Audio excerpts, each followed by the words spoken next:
querido como no hacer una conferencia, sino dentro de eso más un conversatorio. Agradecemos la presencia de asesores del Congreso, de los congresistas de la Comisión Segunda del Senado, a los periodistas que nos acompañan, a los profesores de las diversas universidades que nos acompañan y a los dirigentes gremiales que nos acompañan, porque creemos que es importante que estos temas, caso que sean un diálogo permanente entre academia, Congreso, sector privado y la prensa, los medios, IVA 2020, que están viendo toda la política del Perú, y nos va a hablar un poco sobre esa visión desde la democracia, desde el ángulo. Estados Unidos saben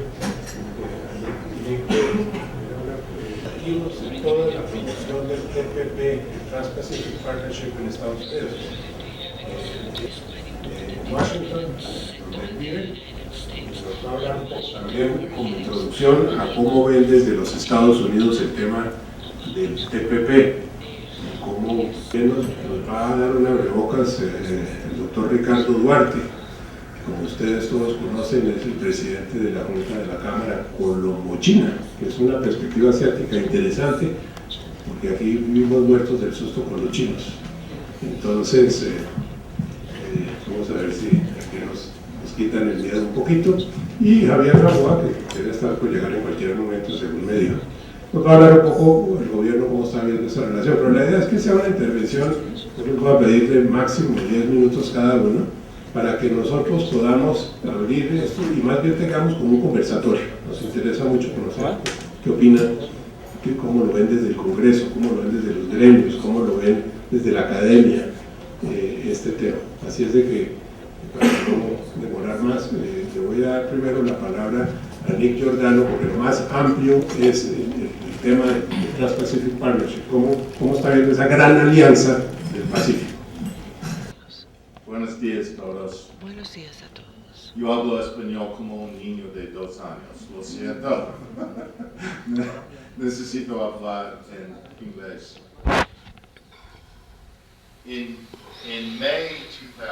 En mayo de 2008, al final de la administración de Bush,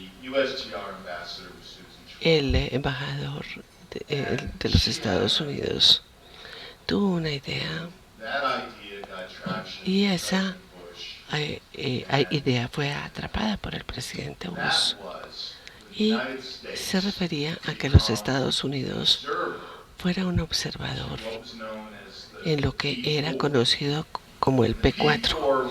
El P4 era un tratado de libre comercio pequeño entre Nueva Zelanda, Chile, Singapur y Brunei. Y esta embajadora y la administración Bush anunció que los Estados Unidos se iba a unir al P4, y ahí comenzó la negociación como observador. Inmediatamente después, una cantidad de personas en Washington que se preocupaban muchísimo sobre los gastos quedaron muy nerviosos, porque como ustedes muy bien, porque, por ejemplo, el Pacto de los 8, y yo sé que Colombia no es miembro, la idea con ese pacto era crear un acuerdo de negociación con el Pacífico, y no estaba sucediendo. Y este anuncio de 2008 era el principio de que los Estados Unidos participaran en la negociación Asia-Pacífico, en esa asociación. Y en ese momento nosotros éramos la única organización de los Estados Unidos del sector privado que estaba soportando la administración Bush en este sentido, porque vimos que esto tenía futuro. Y recibí varias llamadas telefónicas de colegas preguntándome qué es lo que hace, qué le importa a uno Nueva Zelanda, por favor. Ningún país es suficientemente pequeño y a nosotros nos interesaba Nueva Zelanda, porque no era solamente negociar un tratado de libre comercio, porque ya los teníamos con Singapur y Chile, sino era comenzar en Asia. Entonces, posteriormente tuvimos elecciones, llegó el nuevo presidente, Obama, y el reto era si el presidente Obama iba a continuar con esta idea. Tendríamos una negociación hacia el Pacífico y mi organización estaba en la punta. Estábamos trabajando arduamente para aportar y para apoyar no solamente con los grupos agrícolas, sino con otros grupos, y fuimos exitosos. Y en 2009, en noviembre de 2009, el presidente Obama anunció que los Estados Unidos estaba comenzando las negociaciones con una serie de países en lo que se llamaba la negociación de Trans-Pacific, la TPA y la TPP en inglés. Originalmente participaban Estados Unidos, los 4 países originales, Singapur, y luego se expandió a Australia, Perú y Vietnam. Posteriormente, cuando las negociaciones empezaron a ser exitosas, llegaron otros socios, México y Canadá, y luego Japón. Entonces, hoy en día tenemos 12 naciones y con quienes tenemos una negociación regional. Los Estados Unidos participó no solamente porque sabe que es un bloque inmenso de negociación, sino por lo que se conoce en los Estados Unidos como la nueva Asia o el nuevo equilibrio de las políticas económicas de los Estados Unidos con Asia. El presidente Obama seguramente será juzgado por la historia favorablemente por esta idea de asociarse con Asia. La gente apoyó esto y el TPP es la terapia económica de esta relación con Asia. Entonces, lo que estamos hablando de los negocios, de la parte comercial, se convierte en geopolítica. Y la idea es, para concluir, que hay un TLC regional de 12 países y avanza muy bien, y yo diría que está caracterizado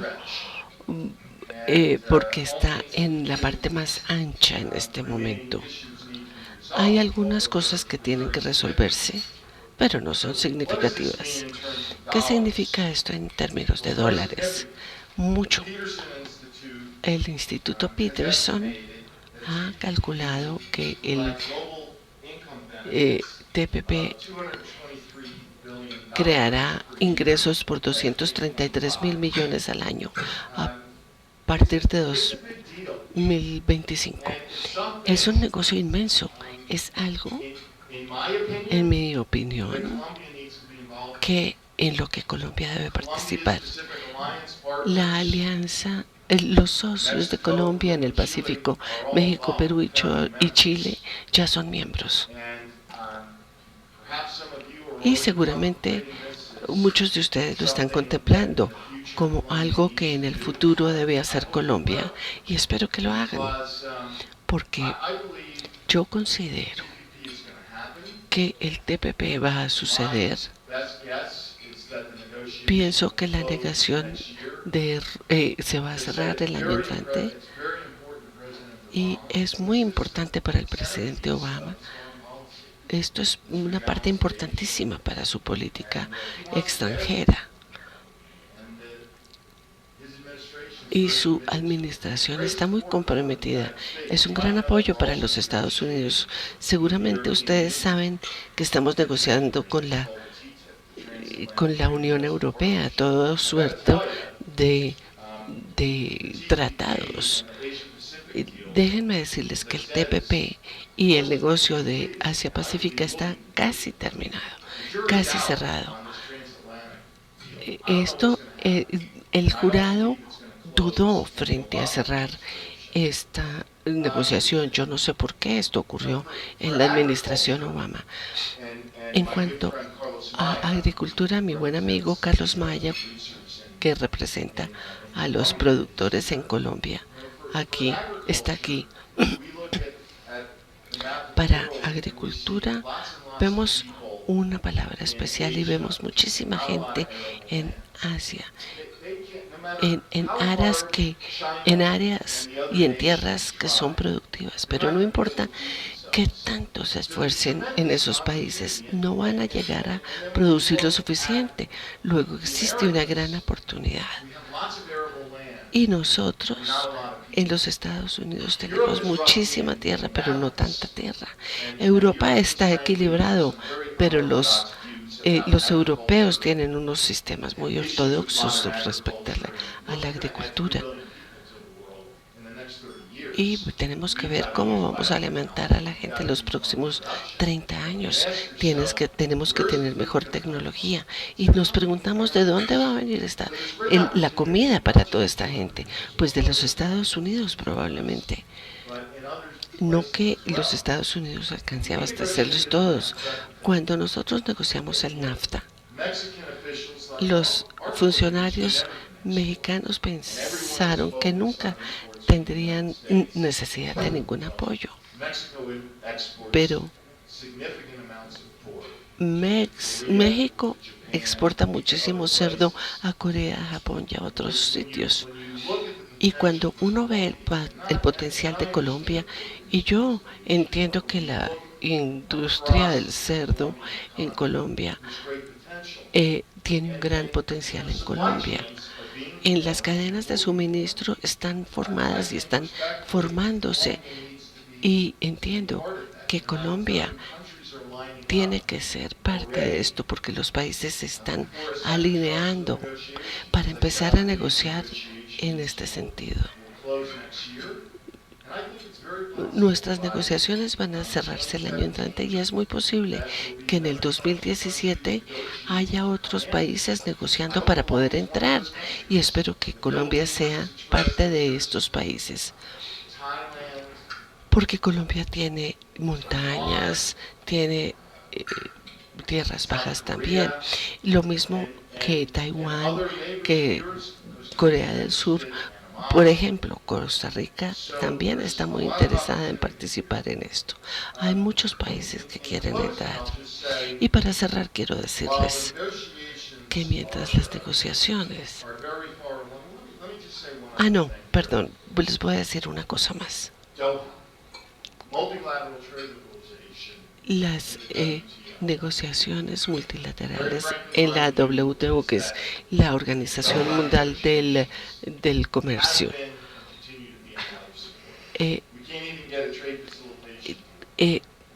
En esta organización las cosas no han sido tan fáciles. Respeto mucho la organización.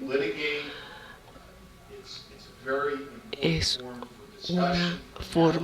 un sitio muy bueno para discusión, para análisis, para comités,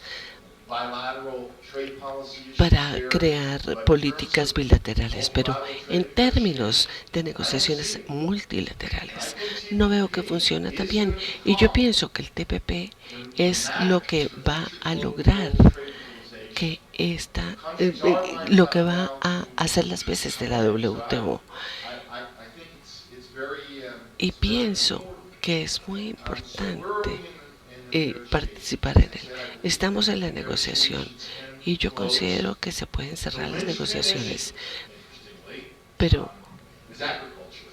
uno de los temas más importantes es la agricultura, especialmente con Japón.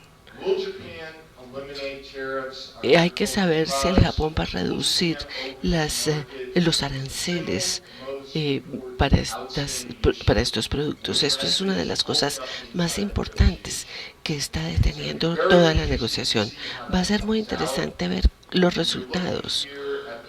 Estamos viendo aquí una persona del sector privado en los Estados Unidos que seguramente está más involucrada en el TPP más que nadie. Yo no sé si el gobierno aprecia lo que tenemos que decir, pero tenemos que reconocer que hemos sido beneficiados por mercados múltiples en nuestra organización, y estoy segura de que lo mismo puede suceder en Colombia o en otros o cualquier otro país de parte de la TPP que pueda participar. Existe una gran negociación, hay muchas reglas y hay muchos asuntos pendientes e importantes para descubrir los productos acertados. Tenemos que tener en cuenta los derechos que tienen los países. O sea que es una negociación amplísima y gran cantidad de gente en los Estados Unidos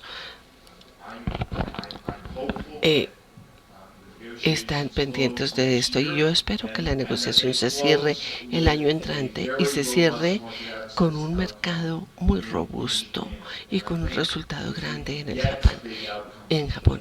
Y yo creo que si podemos abrir este mercado en Japón, tendremos un comercio bastante sólido con Asia. Gracias, muy amable. Creo que esto son buenas notas de lo que está pasando en el comercio mundial y hacia dónde va. Le damos la bienvenida a la senadora, le damos la bienvenida al negociador de Colombia, el doctor Javier Gamboa, que está negociando ahorita un TLC con Japón, precisamente. De aquí creo que sale para una ronda, entonces ya sabe con quién tiene que pelear. Pero vamos a abrir ahorita al doctor Gamboa más adelante. Voy a primero darle la palabra a Diego Castrillón, que viene de Lima y nos acompaña en esta ocasión. Buen día, muchas gracias, Carlos, por la invitación. La verdad es que veo que esta charla es bastante enriquecedora para ambas partes, para nosotros, porque obviamente recogemos las percepciones que ustedes puedan tener como país o como funcionarios públicos, desde la academia, sobre lo que podría significar para Colombia las relaciones con el Asia. Perú ya tiene una trayectoria sobre particular, como quizás muchos de ustedes conocen. Perú ya tiene acuerdos comerciales con 5 economías del Asia, y hoy venimos trabajando en 2 acuerdos más. Y la verdad es que hay algunas lecciones que nosotros hemos aprendido en el camino, que quizás puedan ser útiles para otras economías, sobre todo para una economía con la cual hoy compartimos un camino en común, que es Colombia en la Alianza del Pacífico. Es un poco lo que mencionaba Nick Giordano, ¿no? Él planteaba y decía, bueno, probablemente un país pequeño no sea de interés particular, pero sin embargo sí podría convertirse en una puerta de acceso, un camino para un mercado mucho más interesante. Y eso es un poco lo que el Perú vio desde el año 2000, fines de la década de los 90, cuando decidió un poco cambiar su estrategia en cuanto a su apertura comercial. Y creo que ese es un poco el tránsito sobre el cual ha venido gestándose algunos de los éxitos que Perú ha tenido. El hito más grande en el proceso de cambio de estrategia, de la estrategia de apertura comercial, ha sido el TLC con los Estados Unidos, que por supuesto representó un hito importante, significó un acceso directo a un mercado que hasta hace 4 años significaba el principal socio comercial del Perú, y con quienes además teníamos una relación en otros sectores bastante cercana, y ellos tenían mucho interés en el Perú por algunas otras cuestiones sociales, específicamente el caso del narcotráfico. No obstante, el enfoque que se le dio a ese tratado fue un enfoque más bien de un tratado de primera generación, que no lo fue al 100%, que trató de involucrar algunas variables más allá del intercambio comercial, como por ejemplo de inversiones, derechos de propiedad, etc., y que de alguna manera ha venido desarrollándose con más intensidad en los tratados futuros. Esta estrategia empieza a alcanzar una evolución cuando al cierre del gobierno del presidente Toledo, inicio del gobierno del presidente García, se decide un poco empezar a analizar hacia dónde debemos ir comercialmente como país, considerando que el Perú desde ese momento empezaba a verse como una economía sólida. Lo es, por supuesto, Colombia está ganando un protagonismo mayor, por supuesto, resultado de sus políticas y cambios estructurales, pero también acompañado por una cuestión de mercado internacional. Y en ese momento un poco se empezó a dimensionar hacia dónde ir en función de dónde estaba el mercado mañana. Y yo creo que eso es una, si me permiten los senadores y asesores que están muy presentes, una humilde sugerencia. Porque en el proceso tuvimos mucho intercambio con muchas asesorías de política para un poco entender por qué cambiar la perspectiva de los mercados tradicionales, que normalmente para América Latina han resultado ser Europa y los Estados Unidos, o Norteamérica, y empezar a mirar otras regiones del mundo. Y la explicación básica es la siguiente.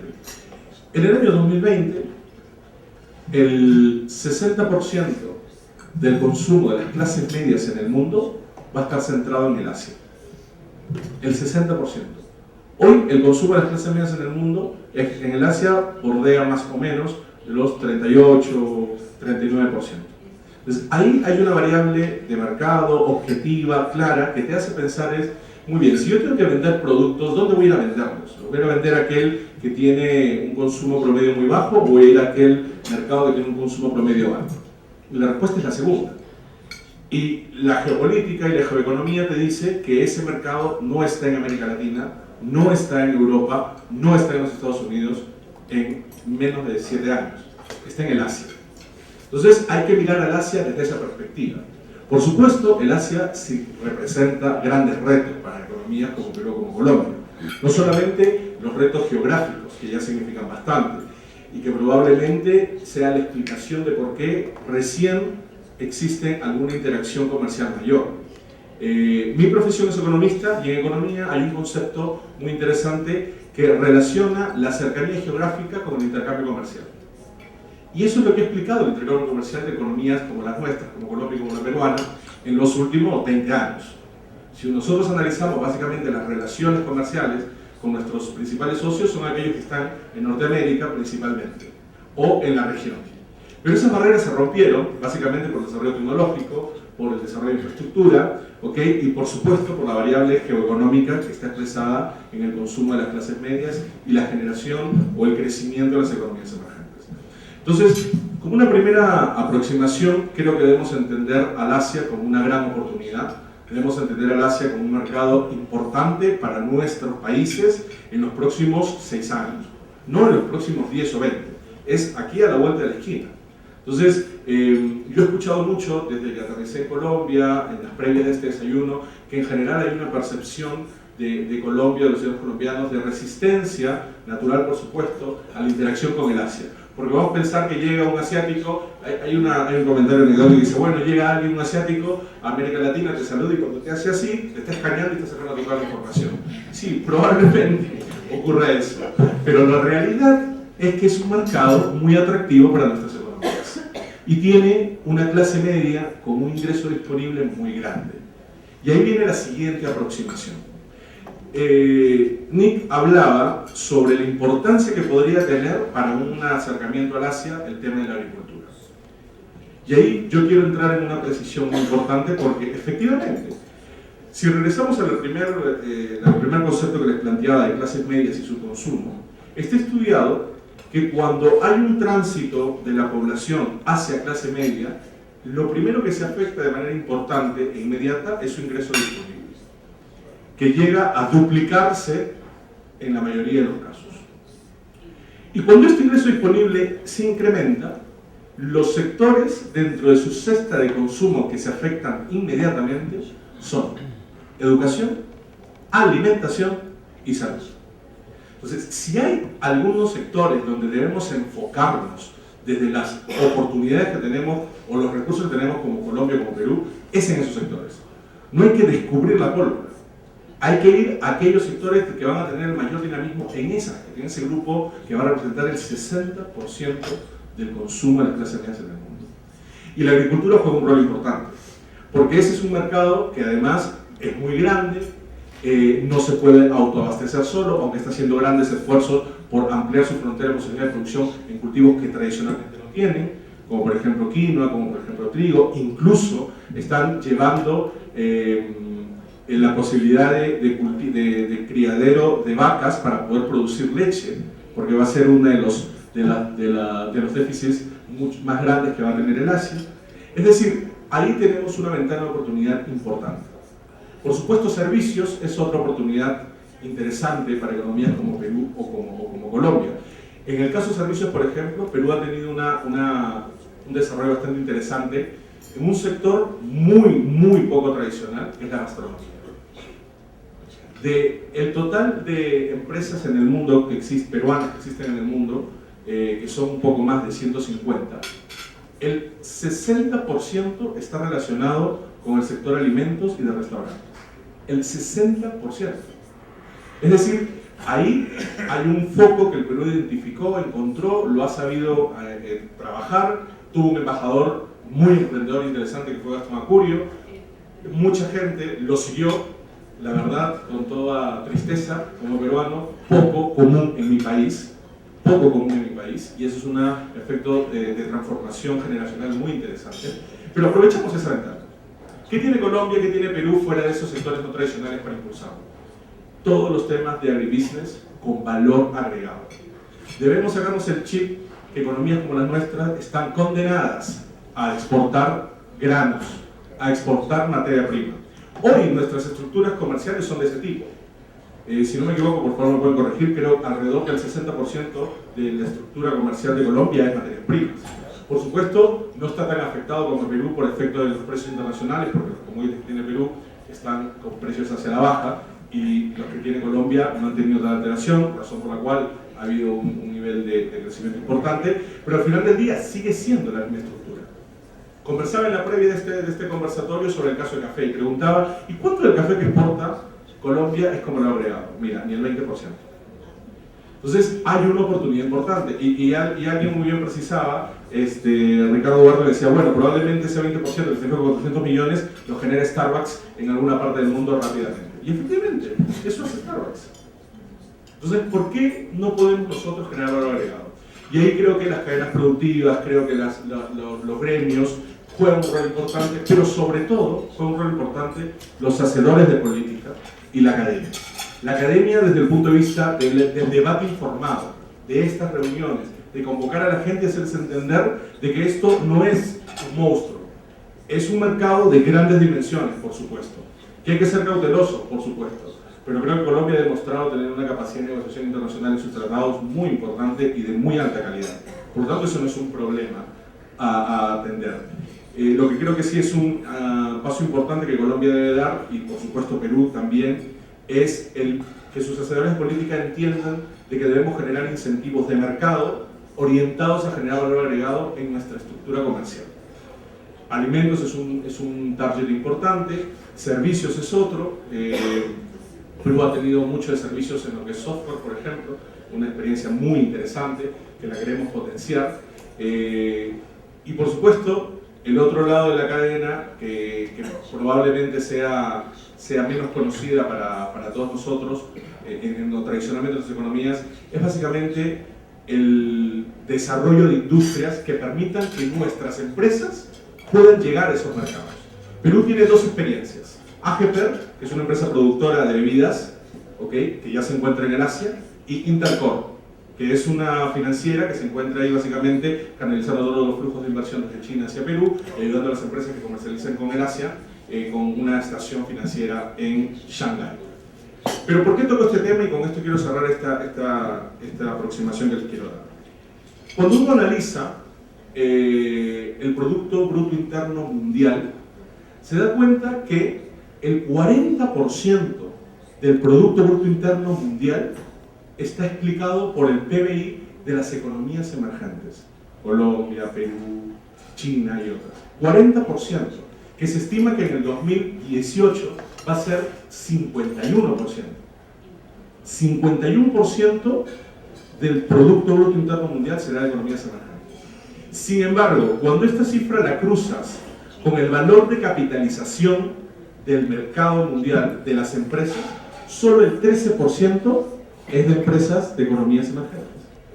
Es decir, tenemos un colchón de crecimiento de más de 30% para ganar en ese mercado de capitalización. Esas son las llamadas multinacionales emergentes.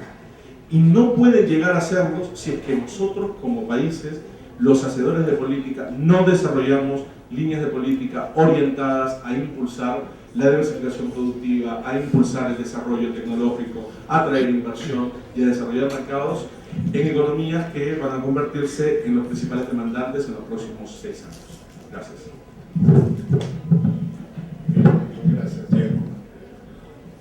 Cabe recordar que China es el primer socio comercial del Perú, y las economías asiáticas, desde luego, son los principales socios del Perú y el destino de sus exportaciones, con una enorme diversificación, sobre todo en el ámbito agrícola.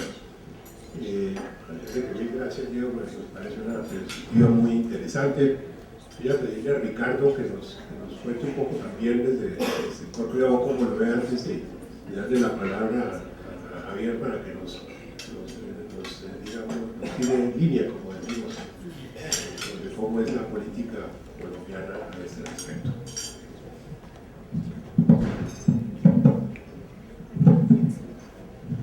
Bueno, muchas gracias a la Universidad Sergio Arboleda y al Consejo Económico Colombo-Asiático, y un saludo a todos los presentes.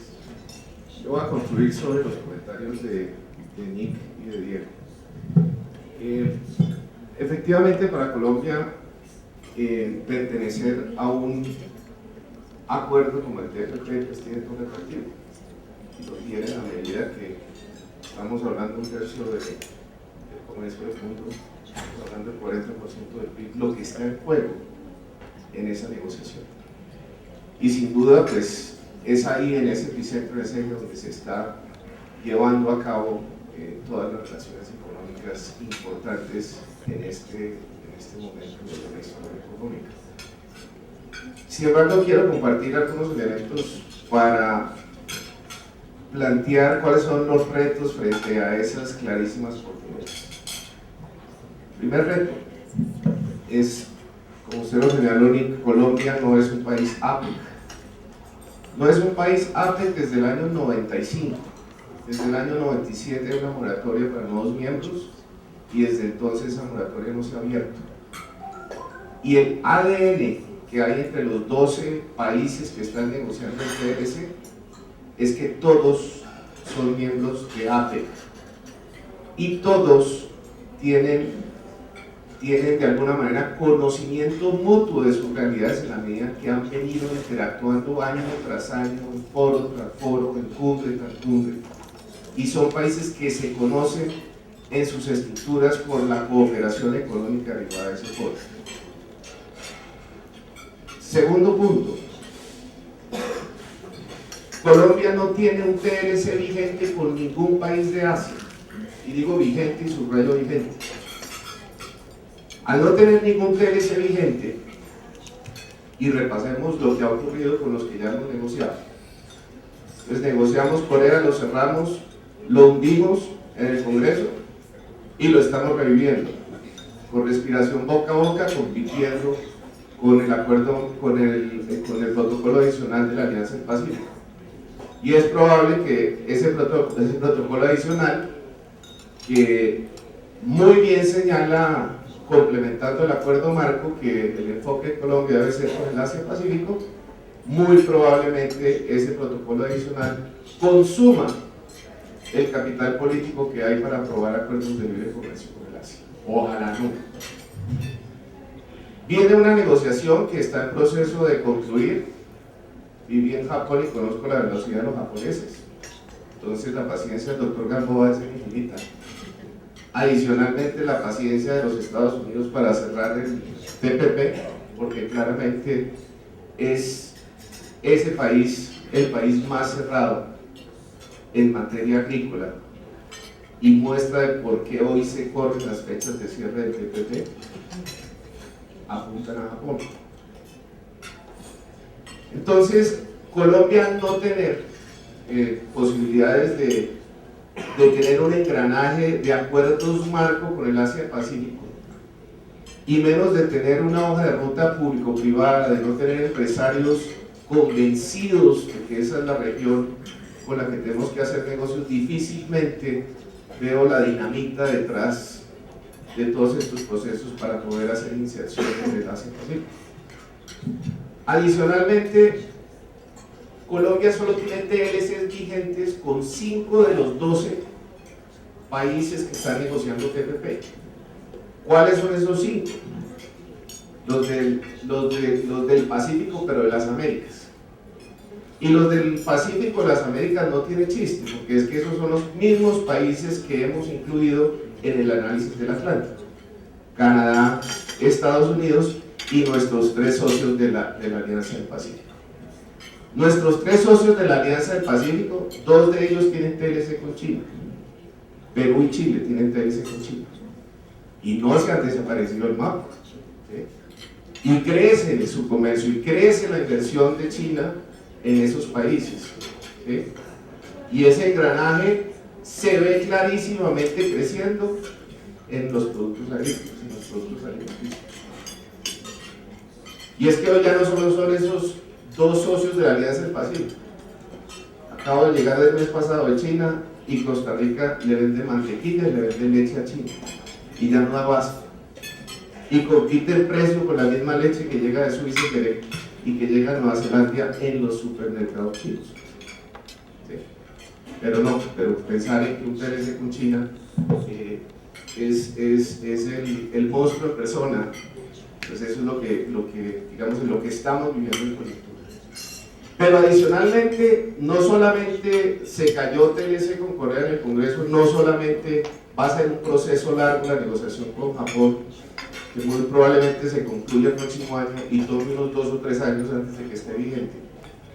Y como en Colombia, si no tenemos acuerdo, no tenemos estrategia colectiva de cómo ingresar a estos mercados, porque para nosotros es primero el papel y después el comercio, cuando para Asia es primero el comercio y después el papel. Tampoco hemos cumplido con la China. El presidente Santos fue a China en el 2012 y dijo, firmó un acuerdo, cuando firmó su ministro, por mandato de él, de empezar a estudiar, hacer un estudio de factibilidad de un acuerdo de libre comercio con China. Se debía concluir en 1 año, han pasado más de 2 años y no hemos tenido la primera reunión, por cualquiera que hayan sido las razones. Pero ustedes saben lo que significa hacerle perder a un país asiático la cara, y menos a la que hoy puede ser no la segunda, sino la primera economía del mundo desde el punto de vista de paridad económica.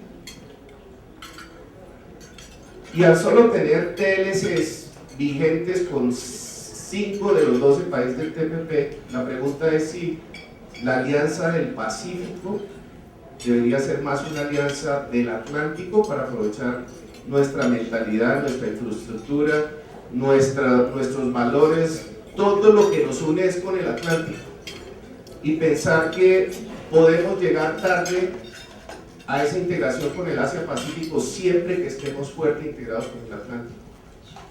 Pero no podemos estar jugando un discurso de doble faz, diciendo que tenemos estrategia para el Asia-Pacífico y la estrategia no pasa de un PowerPoint. Y eso yo creo que debe ser algo que Colombia debe debatir en un foro igual como el que estamos debatiendo aquí, de medios de comunicación, de empresa privada, de sector gobierno, de academia, y a sincerarnos qué es lo que nos conviene como país, pero no seguir en este discurso falaz de que estamos haciendo un trabajo con el Asia-Pacífico de real integración. Y veamos otros elementos que nos arranqué aquí. Digamos que el TPP terminara y que hubiese la mayor voluntad de entrar en ese esquema de negociación. Quiero hacerle una reflexión a Nica. Ya esta negociación no cerró en la cumbre del APEC de 10 y 11 en Beijing, que era la fecha límite que se ha planteado el TPP para cerrar este acuerdo. Ya se fue para el próximo año. Digamos que cerrara la negociación el próximo año. ¿cuántos países ya expresaron formalmente su interés de hacer parte de la negociación? Y entre esos nada menos que China, que entendió que esto es un reto para hacer un balance geopolítico comercial en la región. Y China dijo, tengo interés. Y Corea del Sur dijo, tengo interés. Y Filipinas ya dijo formalmente, tengo interés. Y Tailandia ya dijo formalmente, tengo interés. Y Taiwán ya dijo formalmente, tengo interés. Y todos esos que ya dijeron que tienen interés son países APEC. Y si todos esos ya dijeron primero que Colombia formalmente que tienen interés, díganme cuándo va a hacerse ese proceso formal de, ya no de negociación, sino de adhesión a algo negociado. O es que Colombia se va a sentar a negociar uno por uno accesos privilegiados a cada uno de los 12 países del TPP. Va a ser un proceso de o adhiero o no adhiero. Y esa es la realidad. Y pensar que eso lo podemos hacer en una coyuntura de país donde el causante de la obesidad, donde el causante de los problemas de toda naturaleza son los tratados de libre comercio, y no hay defensa de la importancia que tienen los acuerdos de libre comercio en el engranaje de Colombia con el mundo, para estar en las cadenas globales de valor, para tener estándares, para tener todo tipo de posibilidades de acceso administrado y transparente, pues difícilmente, si no hay ese, además, capital político interno para poder hacer un proceso de adhesión a un acuerdo como el TPP, definitivamente veo lejos ese proceso de adhesión al TPP. Por último, quisiera señalar que tal vez lo que conviene como propuesta de un foro de estos es realmente convocar, como digo, a todos los stakeholders que tienen interés en el Asia-Pacífico. Y es duro cuando se le ha dedicado profesionalmente muchos años a este engranaje con el Asia-Pacífico y vemos que estamos más o menos en las mismas condiciones de hace 10 o 15 años y en una evolución de crecimiento de las cifras, no por estrategia de Colombia, sino por crecimiento de interés de estos países del Asia-Pacífico de engranarse con un país atractivo como es Colombia. Entonces, no obstante, siempre tendrán de la Cámara Colombo-China, del suscrito y de todos los que estamos aquí sentados, todo nuestro esfuerzo para poder empujar este engranaje con el Asia-Pacífico. Claramente es muy importante hablar así descarnadamente de cuáles son los obstáculos presentes para esta vinculación. Muchas gracias.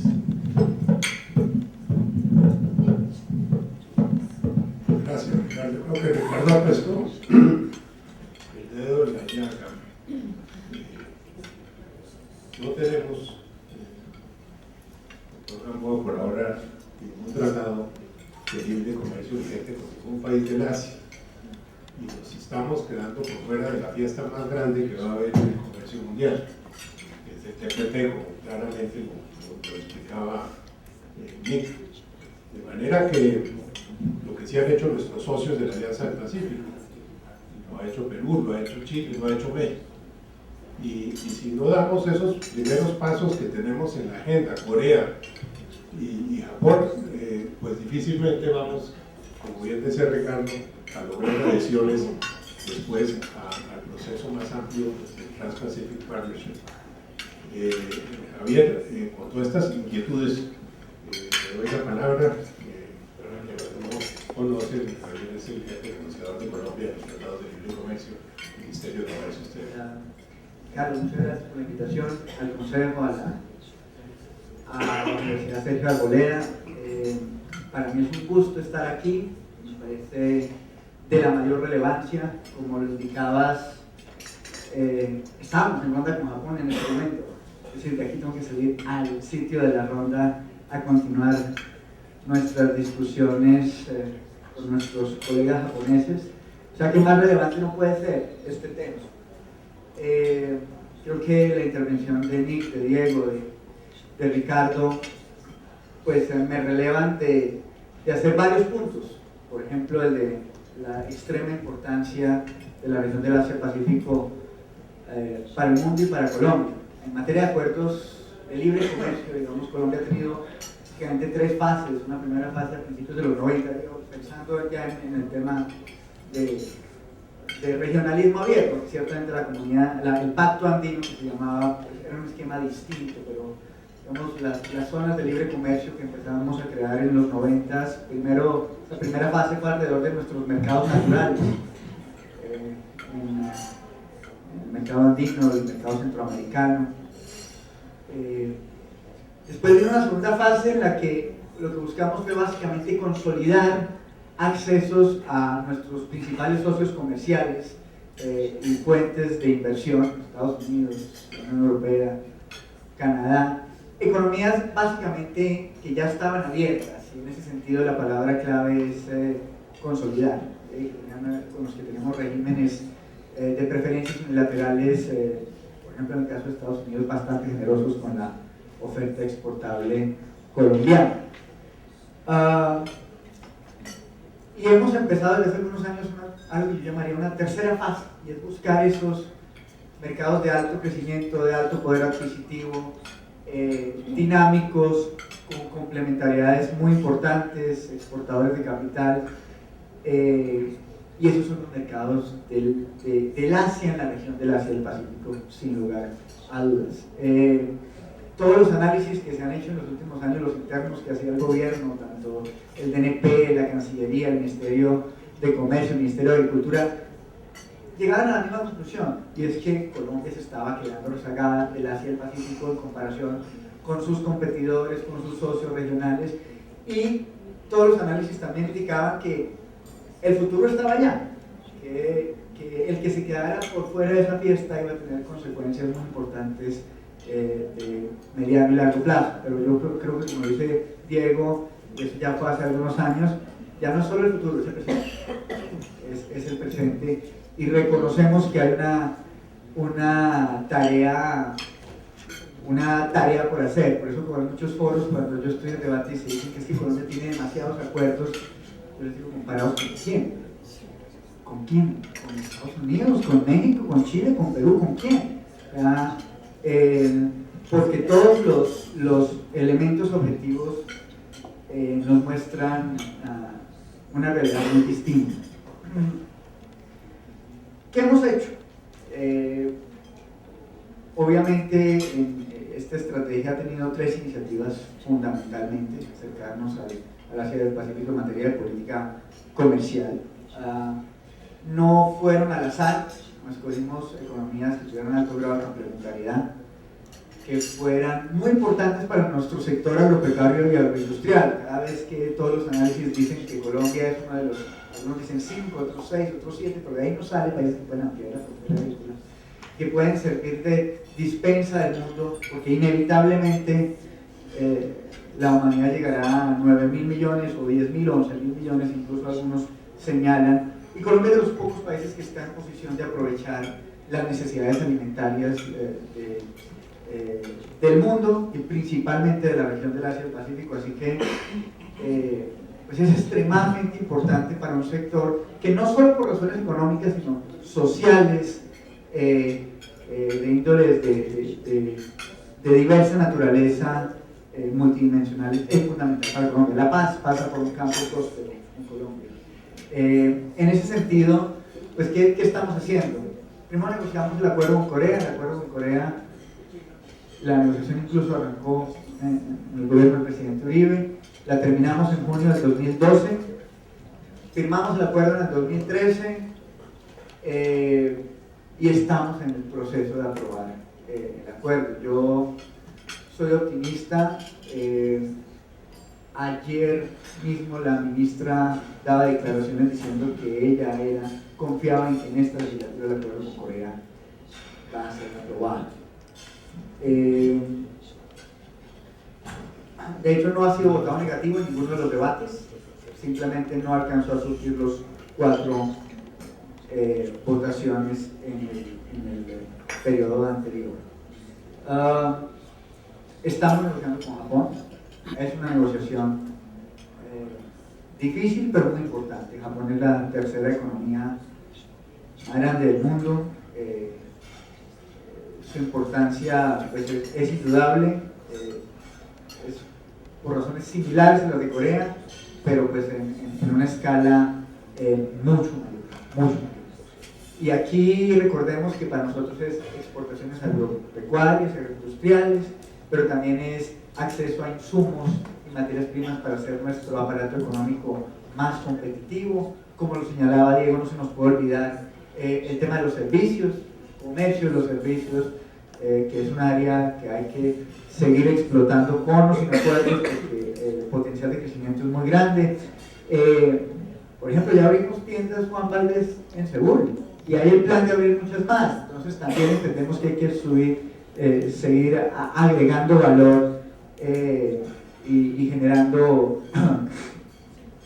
mayores y mejores oportunidades de exportación. Yo, por ejemplo, siempre digo que cuando escucho al ministro de las TIC hablar de los desarrollos, de las fortalezas de los desarrolladores de software, de los colombianos y los jóvenes colombianos, pues hay oportunidades de alianza con los gigantes de la electrónica coreanos y japoneses. Ahí, digamos, el espacio para las alianzas es muy grande.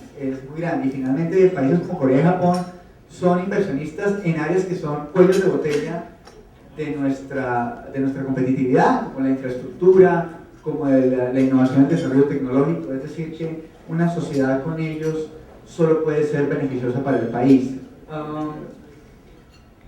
Obviamente tenemos sensibilidades, como suele pasar en la negociación. Las negociaciones raras son las en las que no hay sensibilidades. Hay unos subsectores específicos que requieren un tratamiento especial. Aquí lo sabía en el caso del ámbito industrial. Ellos pidieron un espacio, se consiguió ese espacio en la negociación. Obviamente habrá que aprovechar ese espacio, tanto el sector privado como el sector público, para mejorar las condiciones de productividad y competitividad. Pero esa es la idea. Lo que no puede ser, a que a veces el país cae en ese tipo de discusiones, es por el hecho de que tengamos que mejorar la competitividad de un subsector que va a ser expuesto a la competencia internacional de manera gradual. No se puede bloquear el beneficio general del país.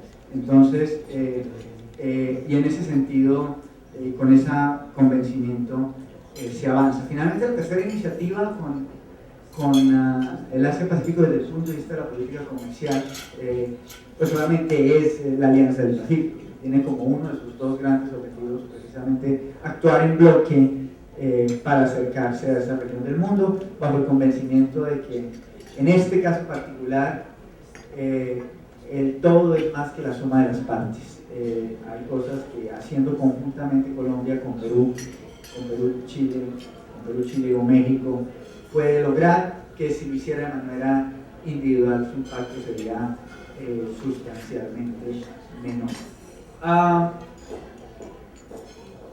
Imagino que estando Nica acá tendré que decir algunas palabras en relación al TPP. A ver, pues no estamos, ¿no? Obviamente, no somos parte del TPP.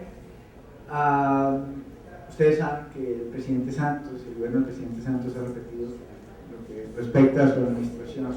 Una vez concluyamos con la negociación con Japón y pongamos los acuerdos que están en el pipeline para aprobación en vigor, Corea, Israel, que también es en el Asia, pero en otra región del Asia, Costa Rica y Panamá, y el de Japón, pues se habrá cumplido la meta que puso el gobierno en materia de acceso a mercado preferencial de más de 1.400 millones de consumidores.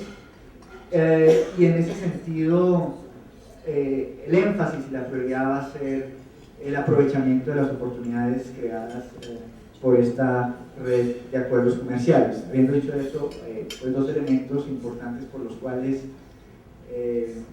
seguimos el TPP, seguimos de cerca el TPP. El primero tiene que ver con mi trabajo directamente.